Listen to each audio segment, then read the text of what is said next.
আসসালামু আলাইকুম। আজকে স্কুলে আপনাদের সবাইকে স্বাগতম। সাথে আছি সব সময়ের মতো আমি সাজাউল কবির। আজকে আমরা ষষ্ঠ শ্রেণীর গণিতের সপ্তম অধ্যায়ের মজার গণিত নিয়ে হাজির হয়েছি। তাহলে কথা না বাড়িয়ে চলে যাই আজকের টিউটোরিয়ালে।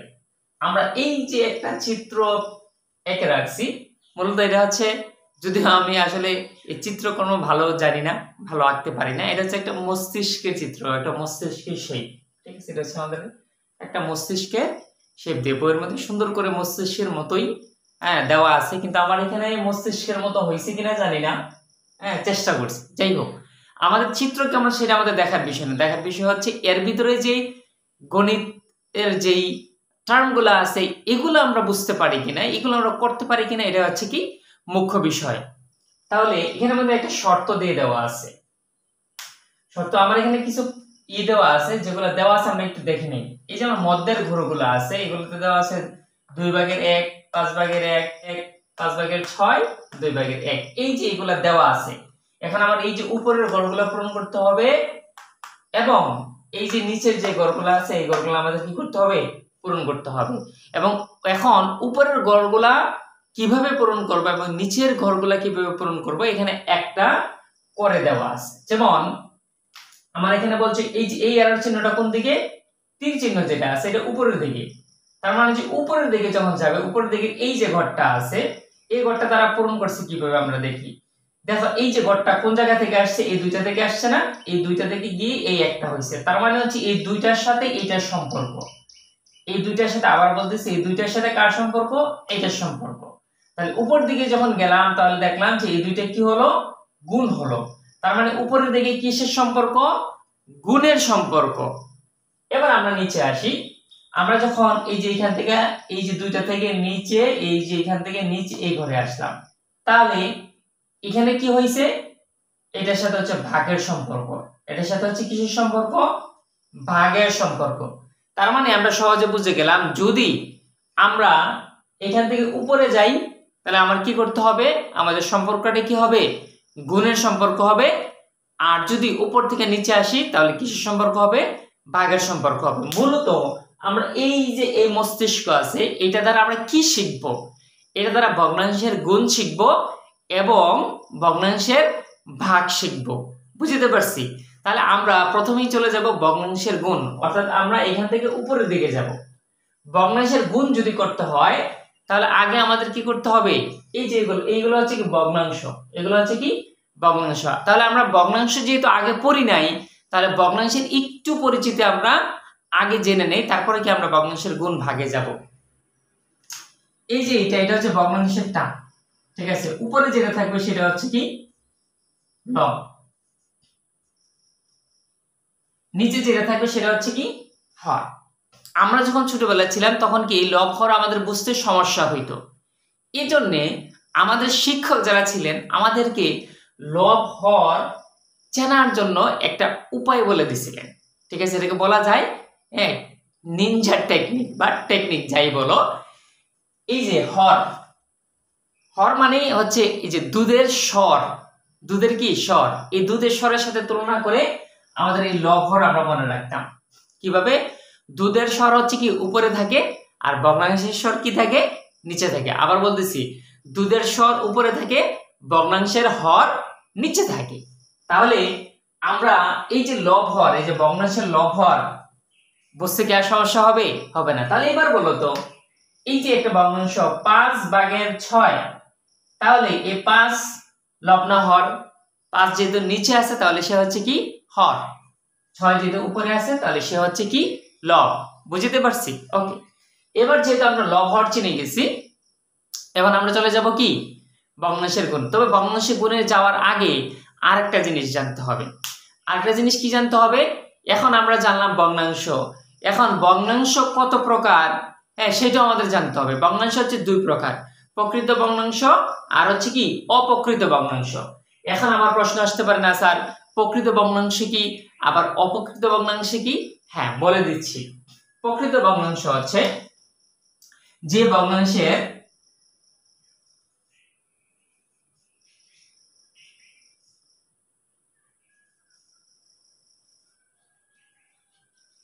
ওকে, এখানের মধ্যে আমি কি করলাম, দুইটা ভগ্নাংশ লিখলাম।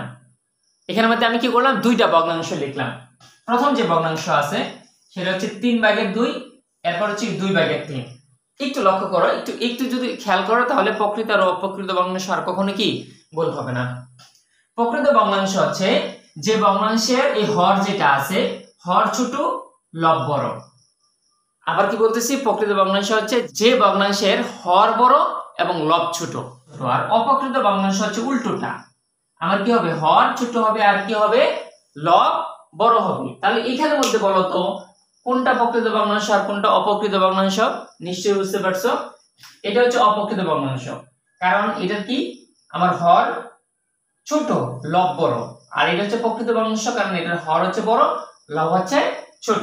তাহলে আমরা এখন কি বুঝতে পারছি প্রকৃত এবং অপ্রকৃত ভগ্নাংশ কাকে বলে? যে কোনো ভগ্নাংশ দেখলে বুঝতে পারবো সেটা প্রকৃত না অপ্রকৃত, নিশ্চয় বুঝতে পারছো। ঠিক আছে, তাহলে এবার আমরা চলে যাব গুণে। এখন আমি একটু দূরে নিয়ে যাই।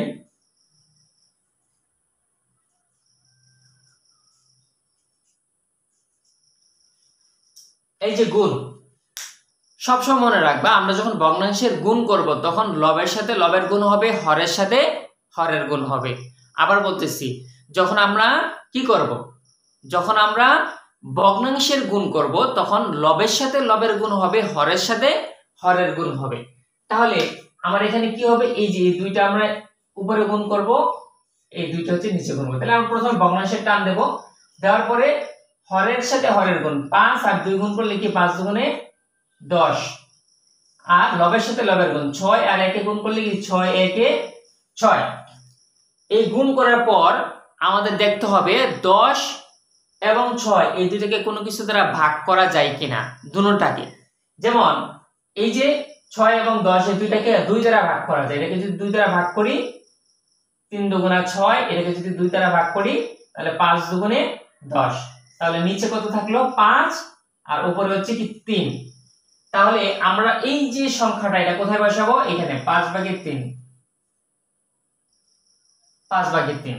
তাহলে আমরা যদি প্রথম এই একটা গুণ যদি বুঝতে পারি তাহলে উপরে যা গুণ আছে আমরা সবগুলা গুণ কি বুঝতে পারবো।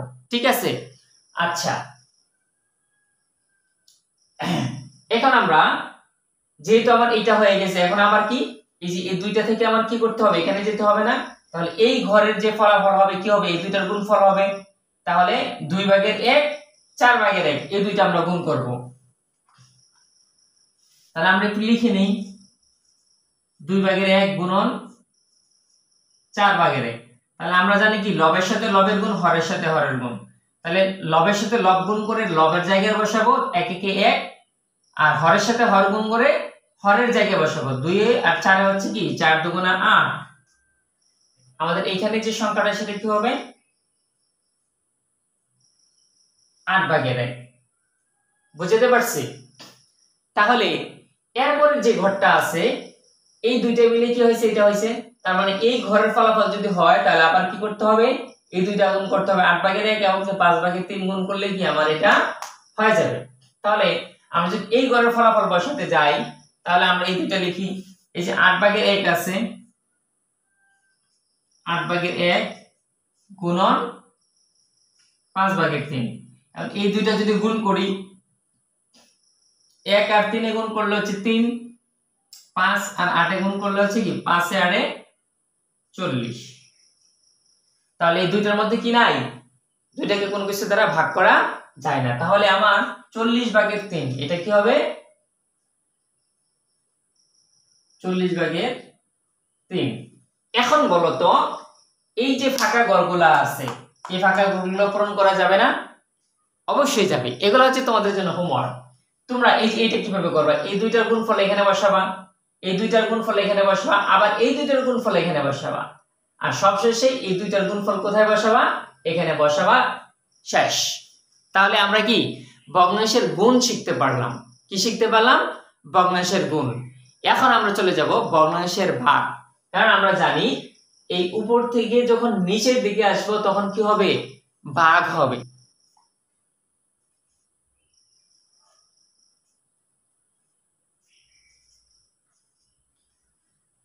ভগ্নাংশের ভাগ করতে হলে একটু মনে রাখতে হবে, আমি এই যে ভাগ আছে এই ভাগ চিহ্নকে আমার কি করতে হবে, গুণে রূপান্তর করতে হবে। ভাগ চিহ্নকে কি করতে হবে, গুণে রূপান্তর করতে হবে। তাহলে গুণে যদি রূপান্তর করি তাহলে ভাগ চিহ্নের পরবর্তী যে ভগ্নাংশ থাকবে সেটা কি বিপরীতকরণ করতে হবে, অর্থাৎ লবকে হর করতে হবে, হরকে কি করতে হবে, লব করতে হবে। আমি একটা করে দেখাচ্ছি। যেমন আমার এই ভগ্নাংশটা লিখলাম 5/6, এই ভাগকে আমরা কি করে ফেললাম, গুণ করে ফেললাম।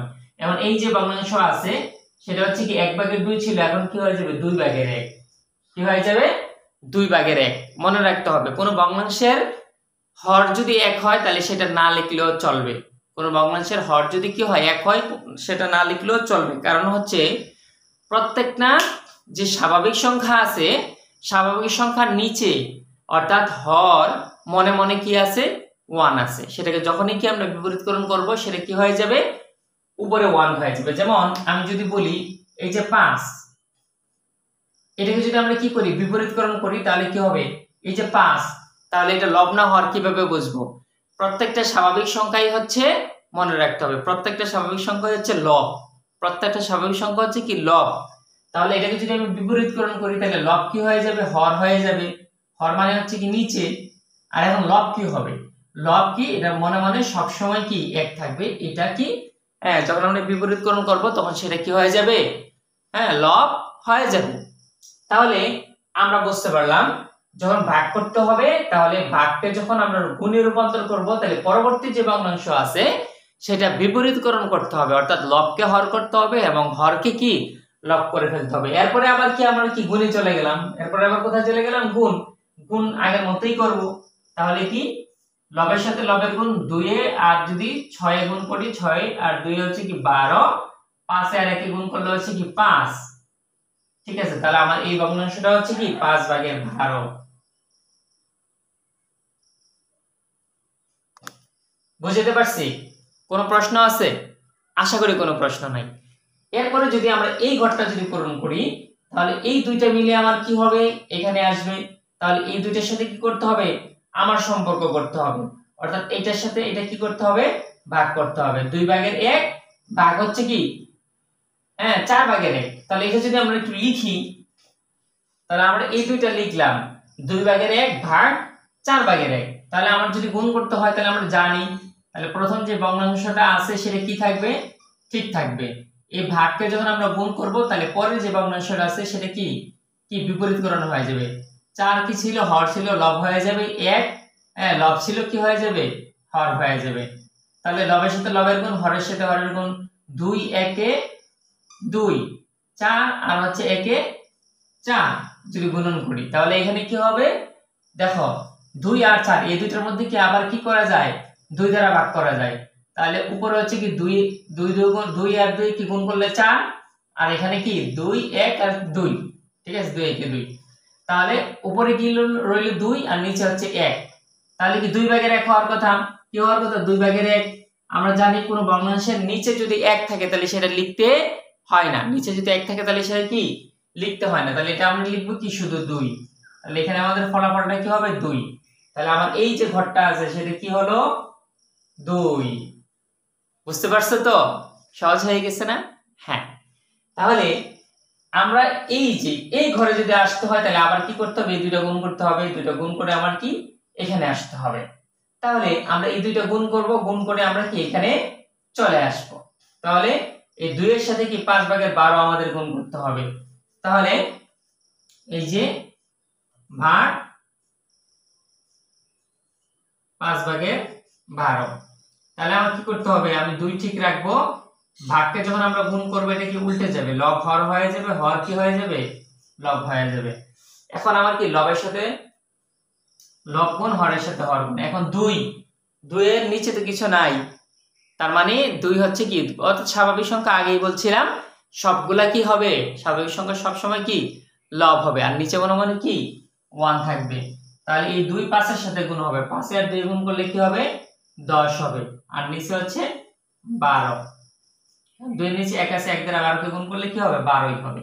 এখন একটু দেখো 10 এবং কি আছে 12 আছে, এই দুইটাকে কি দ্বারা ভাগ করা যায়, কি দ্বারা ভাগ করা যায়, 2 দ্বারা ভাগ করা যায়, কারণ 10কে যদি 2 দ্বারা ভাগ করি 5 হবে, 12কে যদি 2 দ্বারা ভাগ করি 6 হবে। তাহলে এখানে কি 2 দ্বারা ভাগ করলে 5 হবে, এখানে 2 দ্বারা ভাগ করলে কি 6 হবে, 6। তাহলে আমার এটার উত্তরটা কি হবে 6/5। আমার এখানে কি হলো 6/5। তাহলে এই যে ঘরগুলো আছে এই দুইটাকে ভাগ করে এখানে বসাবো, এই দুইটার ভাগ করে এখানে বসাবো, আবার এই দুইটা ভাগ করে এখানে বসাবো এবং সবশেষে এই দুইটা ভাগ করে এখানে বসাবো। এটাও তোমাদের জন্য কি থাকবে হোমওয়ার্ক থাকবে, তোমাদের জন্য কি থাকবে হোমওয়ার্ক থাকবে। আজকে আশা করি এই যে আমাদের যে মস্তিষ্কের মাধ্যমে, কিসের মাধ্যমে, এই যে আমাদের এই মস্তিষ্ক, এটার মাধ্যমে আমরা কি শিখলাম ভগ্নাংশের গুণ শিখলাম এবং কি ভগ্নাংশের ভাগ শিখলাম। এরপরে আমরা কি প্রকৃত ভগ্নাংশ কাকে বলে সেটা শিখলাম, অপ্রকৃত ভগ্নাংশ কাকে বলে সেটা শিখলাম। আশা করি আজকের পর থেকে ভগ্নাংশের গুণ, ভগ্নাংশের ভাগ আমাদের সমাধান করতে আর কোনো সমস্যা হবে না। যদি ভিডিওটি ভালো লাগে তাহলে অবশ্যই লাইক, কমেন্ট, শেয়ার করে সব বন্ধু বান্ধবের কাছে ছড়িয়ে দিবে। সবার সুস্বাস্থ্য কামনা করে আজকের টিউটোরিয়াল এখানেই শেষ করছি। দেখা হবে পরবর্তী কোনো এক টিউটোরিয়ালে। আসসালামু আলাইকুম।